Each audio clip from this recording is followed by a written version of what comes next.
legalizefreedom.com. Why are we here? Where do we come from? Where are we going? From the nature of reality to the future of humanity. Listen without limits. Unchain your brain. Change your thinking. Change your life. legalizefreedom.com.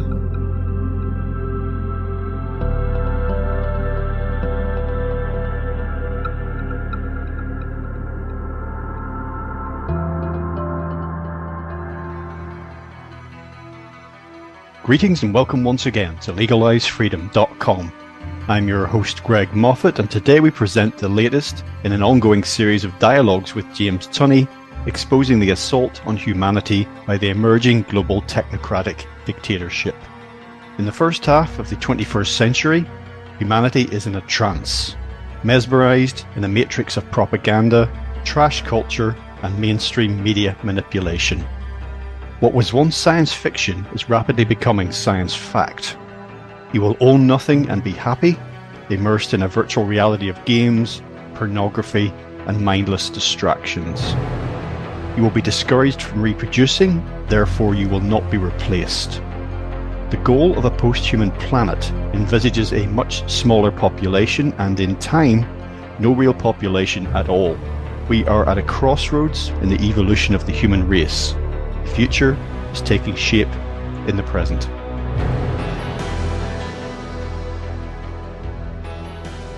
Hello and welcome, James, and thank you so much for joining us once again on legalizefreedom.com. Always a pleasure, Greg. Looking forward to the continuing conversation. Okay, James, today we're picking up where we left off last time, talking about ideas spinning off from your book, your latest one, The Mythic Aim of AI, Maiming the Mind. Now, we're not going to go into biographical information about yourself. There's a link on the interview page for this to your website. And if listeners check out our previous conversations, many of those, you explain your background and your work, etc. So people have no trouble finding out about you in that way. Today, we're going to dive straight in. And I do, as I say, urge listeners to check out our previous interviews. If they don't have time to listen to all of them, certainly the most recent ones are the ones that connect with this. We're talking about artificial intelligence, current trends, future prospects, what all of this means for the species, and there's some very big questions that have been coming up. I want to dive straight in today to talk about, in terms of the progenitors, the creators of artificial intelligence, those who are promoting it, even if they're not actively involved in it, you know, the cheerleaders for it.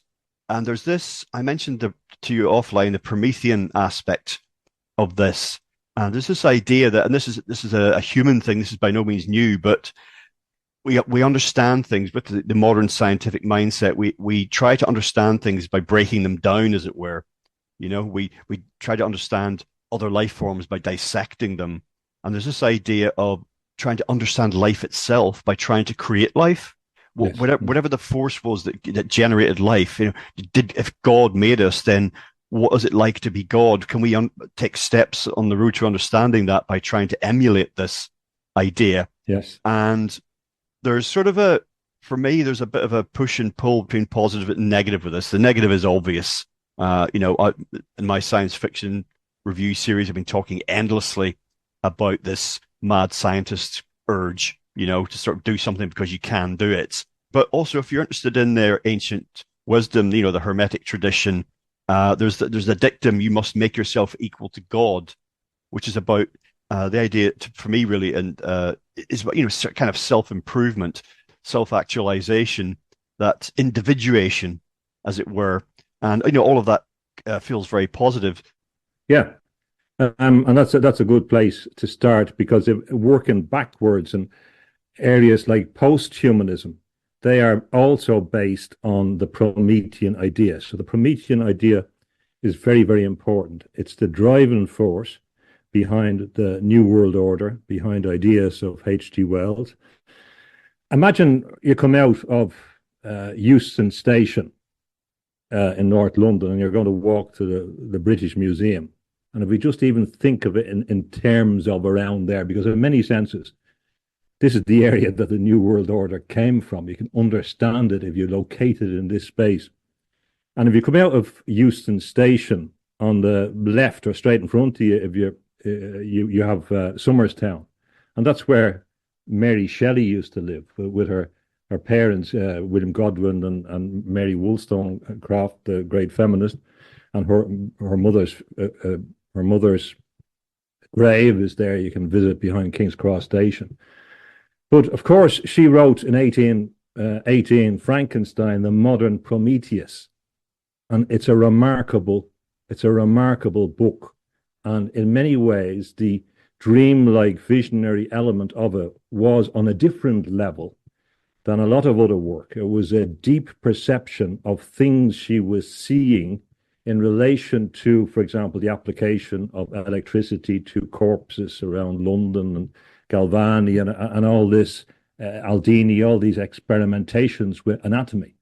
So she was reacting to something that was happening after about the time of the French Revolution, the Enlightenment, and she saw it in terms of Prometheus as a negative force about this creating a life form.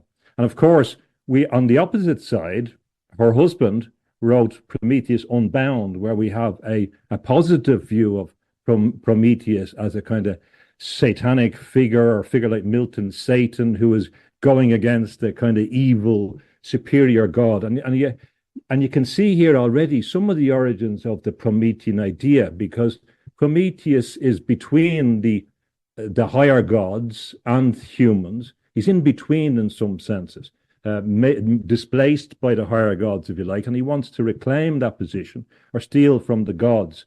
And this suits people who are in the aristocracy, who see that there are people above them, whether it be the church or the state or whatever, and they want to liberate in some senses other people. It didn't mean that they didn't have good intentions, but there's a division there. And Mary Shelley is, of course, very cautious about what Prometheus is. And remember that, again, you can walk in about 10 minutes down to the British Museum. And the British Museum, of course, is where Karl Marx was studying in the reading room. Around there as well, we have Edgar Allan Poe, we have Deep Mind, for example, in Russell Square, started off around the same area, Bernal. This was the area down the road where Lenin met Trotsky for the first time. All of them, we can go through a number of these people. And this idea of a Promethean force, a kind of human version of stealing from the gods, drives this worldview. And it's seen to be noble in many senses, although if you look at people like Ivan Illich in Medical Nemesis, he says, well, why are we celebrating this figure? He's a kind of thief, and it ends badly.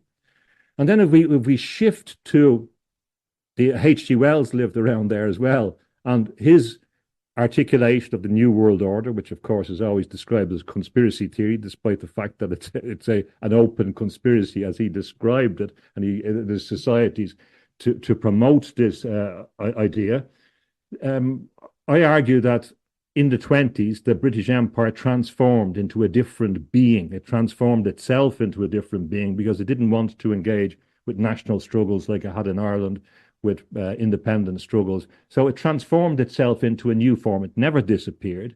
It transformed itself into an international globalist organization based on finance and based on regulation and based on the communication system that it had set up, so that as when Churchill talked in 1943 about the empire of the mind, he was describing something which had been ongoing for decades, for a couple of generations, going back to Thomas H. Huxley, again, who's around this area of London. It's the same area that eugenics lab was found with Galton, same area where Darwin lived. It's quite remarkable in this little cauldron that we have the origins of so many ideas that affected Russia, China, the United States, and still affect us now. And the implication in all of this is that the empire was seeking to control the mind and body in a deep sense. and that the next iteration of control was control of human consciousness. Now, when we can talk about the history of science, but when all is said and done, in order to understand what's going on, I say that or argue that there's a great game going on. And the greatest game of all, now the great game, of course, referred to the British Empire struggles with the Russian Empire and disputes in the mid-19th century of Afghanistan, what's now Israel, Crimea, same stuff as today. But the greatest game, the game that the empire as transmogrified is involved in, is in the control of human consciousness. That's what the game is. We can't see things in terms of logical explanations anymore. There are recent books like Control Oligarchy that begins to explain it from a US perspective. And this objective is to control human consciousness. It's very interesting about Elon Musk. People find it hard to interpret him. His ex-girlfriend Grimes wrote a song about him and says that he's more in love with the game than he is with me. And he was influenced by Ian Banks. And Ian Banks had a vision of the future, a kind of dystopian future. And this is what Elon Musk says is the future. And people say, well, he mustn't have understood what Ian Banks was saying, but he did understand what Ian Banks was saying. And people don't really hear what Elon Musk is saying sometimes. Although he's saying that he's a speciesist and he believes in the human species, he's also saying, he said this week, I think, that AI is creating a different species. So I mean, this is the problem in relation to the human species. When he says about he wants people to reproduce, there's also qualifications. He wants smart people to reproduce, and you wonder whether he's getting us ready for ectogenesis, which was always on the plan. It was on the plan of the people like Bernal that lived around there that 100 years ago told us this was going to happen. And where did dystopia come from? Dystopia came as a reaction to all these guys. So if we go back to Orwell, he uses the Ministry of Truth, which is based on the Ministry of Information, which existed in Senate House off Russell Square, just at the back of the British Museum. We see that in the Day of the Triffids. We see Senate House being the centre after there's a apocalypse. C.S. Lewis was influenced by the work coming out of this area. And of course, Huxley was reacting to what he knew was going on around Bloomsbury and the Bloomsbury set. So the dystopia, and we could add in other people from London like Harold Pinter, etc., that kind of anticipated what was coming. It was always coming because this was always a possibility for imperial powers, not just Britain, but certainly Britain was the leading light in this. And psychology in Britain came from Russell Square itself. And the idea of psychic forces was defined by a lawyer who lived in Russell Square. And these were reactions to the X Club. Now, that's important. The X Club of Huxley, 1864, whose objective was to get rid of the spirit in science. So lo and behold, we have this X marks the spot right through history up to the present time, where it's in your face. X space X artificial intelligence, X RP for financial transactions. X is on everything associated with this new world. And you say, well, what is the X? I believe that the X probably represents an indication that we're moving from the previous X, which represents Christianity in the Greek, to a post-Christian world, which is also implicitly a post-world, an X-world, if you like, ex-humanism, because humanism is finishing. The objective is to end humanism. I see artificial intelligence as an instrument of all these forces. It grew out of the idea, of science and technology. The idea of science, the scientist, was defined by William Whewell, who, of course, was in the Philosophical Breakfast Club with Babbage again, who's a technocrat trying to solve administrative problems, the father of computing. We can locate him in this general milieu as well. All these inventions came out of administrative necessity intended to organize and control people. The same with the telegraph system, the International Postal Union. All these systems created networks, and empires transmuted into control of networks. Now, artificial intelligence is the lifeblood of these networks, and its intention and objective has always been to manage our intelligence, that we be linked to it. The pattern is absolutely consistent. It was described by the eugenics movement, the evolutionary movement after Darwin, that people said, well, we have to intervene in evolution. And if you look at a major book, the Promethean Project in 1968 by Gerald Feinberg, and this is an influential text for a lot of science fiction. It was informed by science fiction. He's a scientist himself writing it, and this has influenced a lot of people subsequently, like Ben Goertzel, who's heavy into the AI, and that was a book that influenced him.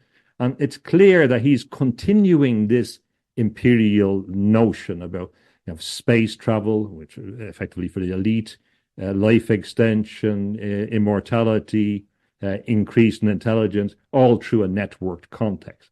So these are not separate movements. These are not phenomena that come from an independent phenomenon that's working on its own. These are not magic, as Elon Musk is trying to tell us, that will give us radical abundance. What they're going to do is imprison us, because that has always been the intention. There may be benefits on the way, but really it's a control network. And at a certain point, once our consciousness can be penetrated as the thing moves into our body, our identification as a human is gone. We will not have free will anymore.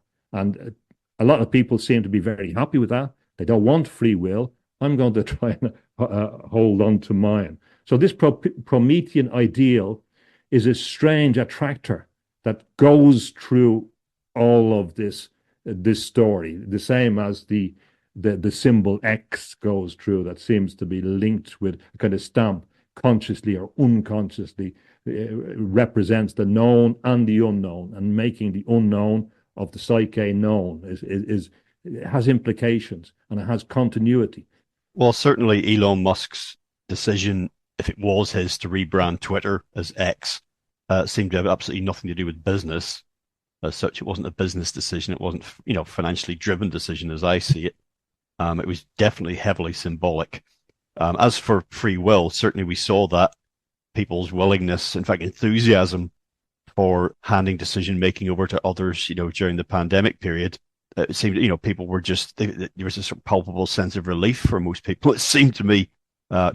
Consciously or otherwise, it's, great, we don't have to do this anymore. Big brother, big mother, whatever has taken over. We're presented in all of this increasingly by this inevitable picture of, a technocratic transhumanist takeover of all systems and ultimately human consciousness. One of the themes for today is to look at some of the issues, some of the problems that there may be with that, of these goals being achieved, that are not widely discussed or even discussed at all, if even acknowledged. And there may be, threads in there that we can develop, in future, when those of us who wish to resist this are taking action, whether in thought or in deed.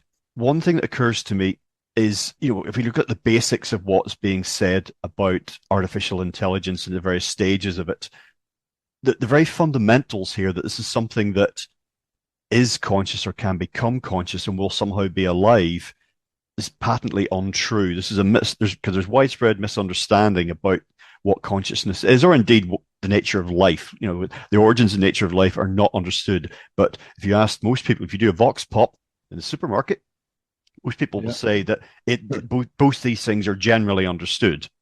Yeah.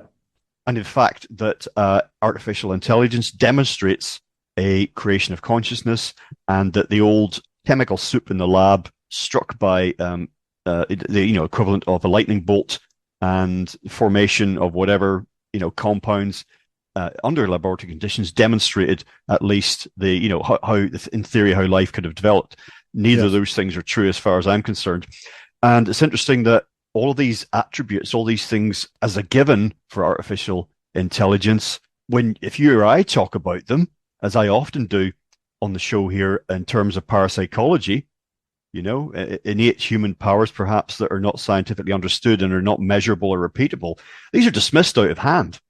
Oh, this is telepathy and all forms of ESP basically, and being, remote viewing, the being able to operate beyond the boundaries of time and space and physicality. It's all just a load of hogwash. Again, despite actual scientific evidence for this, as developed by people like Dean Radin. But all of this can belong to artificial intelligence, all of these quote unquote, magical qualities. So that's interesting in itself, not only attributing things to AI that it does not possess, but then dismissing those things that appear to be manifest in humans, perhaps other life forms as well, but certainly in our own species. Yes. A few things came up there as you were saying that. I have articulated my view, which is consistent with a lot of literature across perennial philosophy, that our essence is of light, which I describe as spiritual light. And I believe it's a primarily constitutive element, if you like, that supersedes all other manifestations. And you can see ideas that emanate in that kind of vein in a scientific context, although I don't rely on science for the evidence. But David Bohm talked about ideas of frozen light and light in different forms. But I believe that artificial intelligence and will never possess that aspect of spiritual consciousness. So for me, consciousness is spiritual consciousness. The adjective is important because it's referring to the thing that they want to take away, to convince you that you don't have them, to reduce everything that you believe you have to something else. And even people who seem to be saying good things, like Francis Fukuyama wrote a book a long time ago on it was a critique of posthumanism. And he said he identified the elements of humans that he thought were unique, and he describes them in general as having which is worrying, a factor X that can't be explained. Now, in recent times, I've got worried about that use because that's a signal, and he's not uninvolved with some of the major forces. And I've been thinking about that and looking at what some of the posthumanists are saying. So now they're trying to redefine the bits that they can't explain, and they're trying to redefine the notion of sentience and that. So they're at a stage where they've changed the definition, so they'll be able to say that these things are sentient and conscious when they're clearly not. They're simulacra. So in that, what is really critical is that people retain their understanding or their notion or their belief in their own spiritual consciousness. And this is probably the most important thing of all. Don't let them convince you, or don't let them persuade you that you don't have spiritual consciousness, that you don't have a spirit. Now, whether you believe in life after death and persistence is another issue. But even before that, in this incarnation, you're spiritual beings, and all the traditions say that. And in the last 150 years, they've been really working to take that away, because once spiritual consciousness is taken out of the game, then you're a different being. You're subject to manipulation. You're a lot easier to control. So that's an important thing. And also the vindication, the recognition, the acceptance of your spiritual consciousness, the treasure of your being, which is higher than all the money, all the wealth, all the billions, etc. Once you accept that, well, it's there from the creativity comes, which will always have possibilities to resist. So that's one important point to remember. The second thing is we also have to be careful. There's a number of movements which are deceptive, as they always are in this context. For example, there has been a critique emerging fairly quickly recently that I kind of predicted as a follow-on from labeling people conspiracy theorists. And this is advanced by people like Naomi Klein, not Naomi Wolf, Naomi Klein. And it goes back to an article in 2011 on conspirituality, which says that people who believe in certain spiritual traditions, which are unorthodox, are kind of on the far right because they're also against vaccination and other things. So what they're doing is setting up a new category. So if you believe in things like, any traditional belief system or pagan system, for example, and you're against vaccination, well, you're far right automatically. This is a specific move they're doing. And some of the articles on this are actually from Beijing. The people are lecturing in Beijing. So that'll give you an idea of what the objective of that is. And people should be aware of what has happened, for spiritual people in China. So that's one element. And there's another element.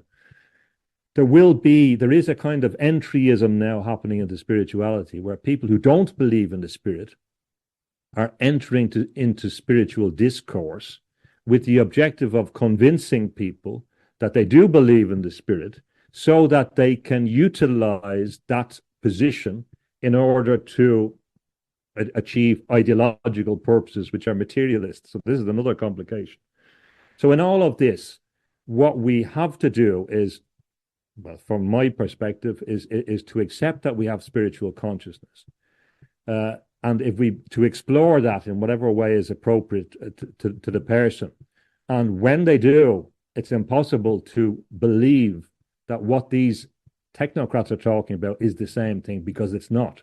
And that spiritual consciousness cannot be, it can certainly be copied, if you like, but it can never be the same thing, because it doesn't possess the same constituent elements, no matter what way it's deconstructed.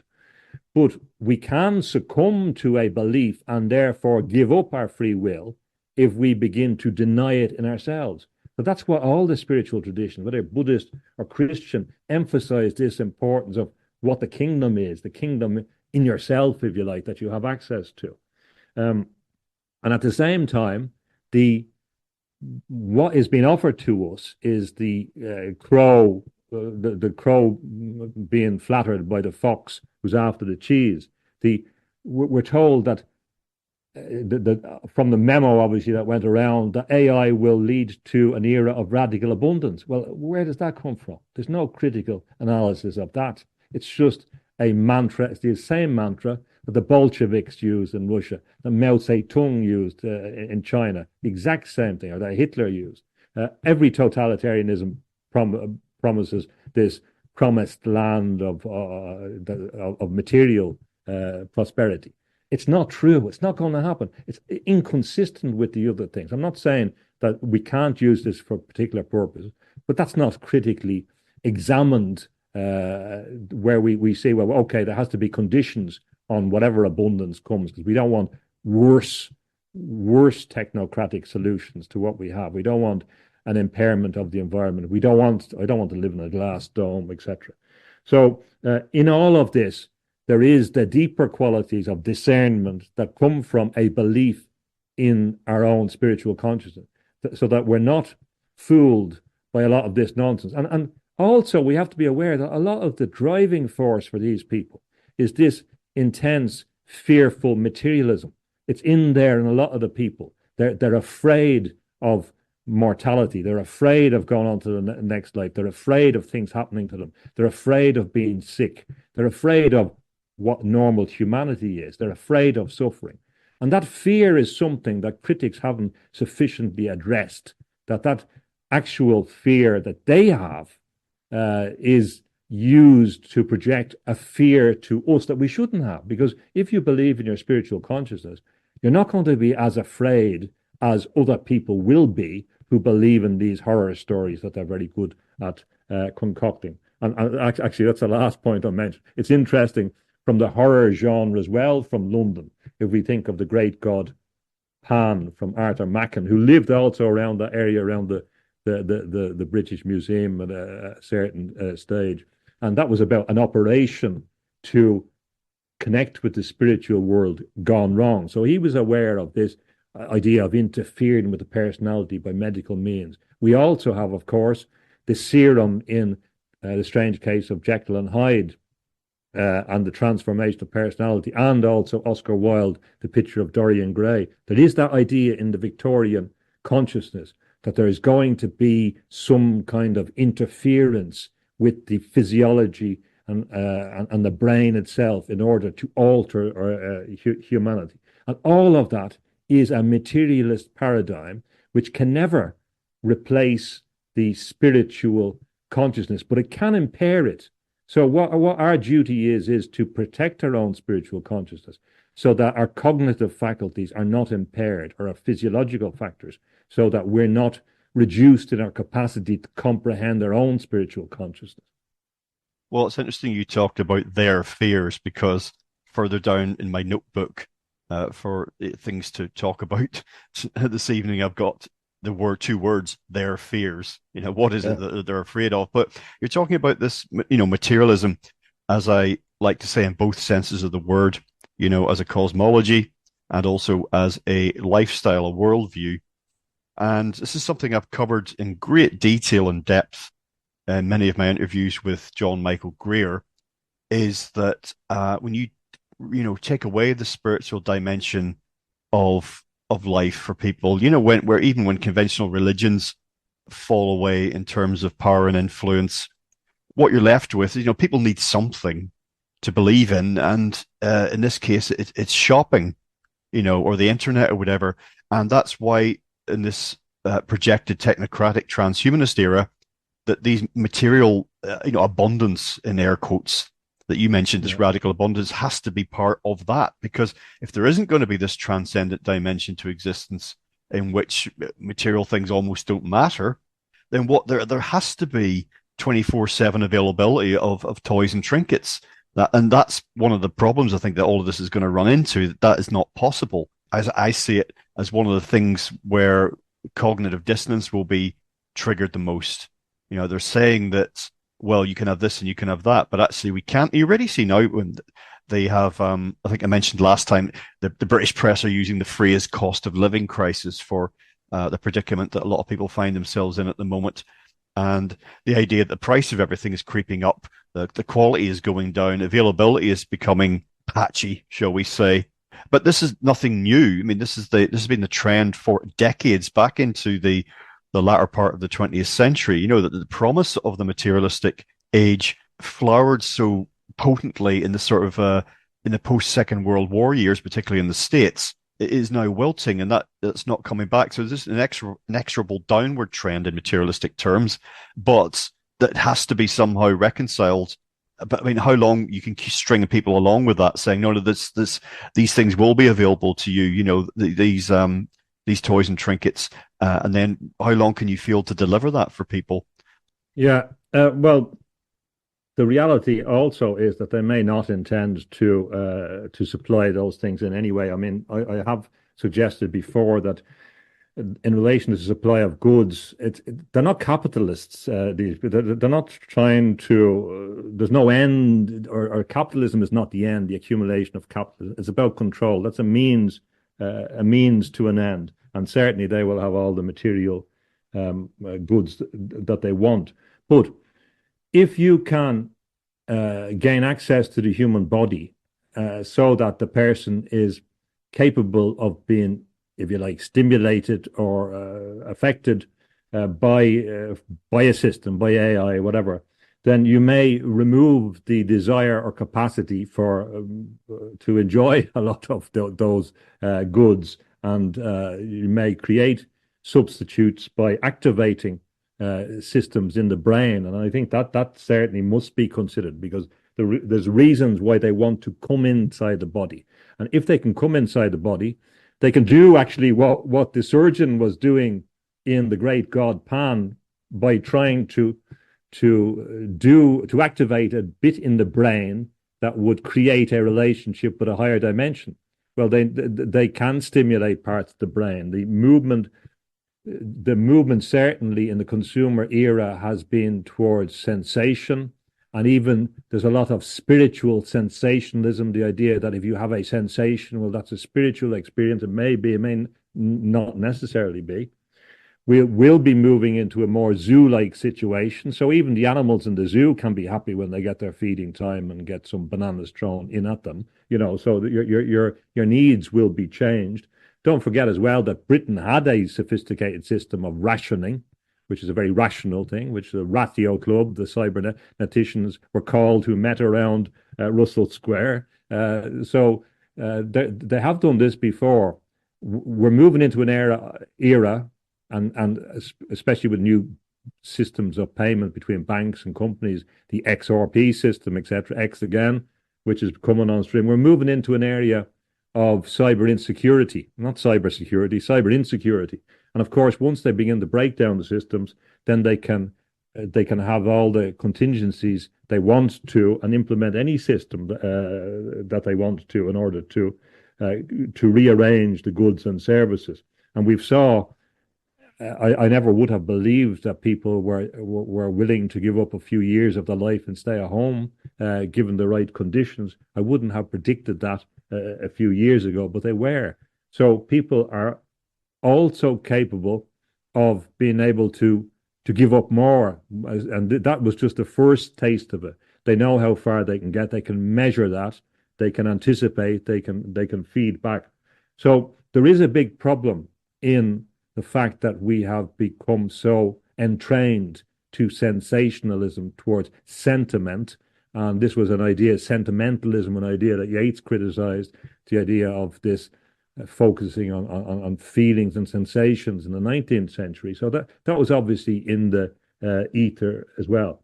But it's funny, even it's not just say practices and social practice, say in the Christian, post-Christian era. If you go back, funny enough, and this is a thing that critics don't necessarily look at, but if you look theologically at materialism in Christian doctrine, it was a lot more complex because things could change. Even like doctrines of transubstantiation had an utterly different idea of materialism. So even the materialist paradigms are insufficiently informed by the range of doctrines that existed hitherto.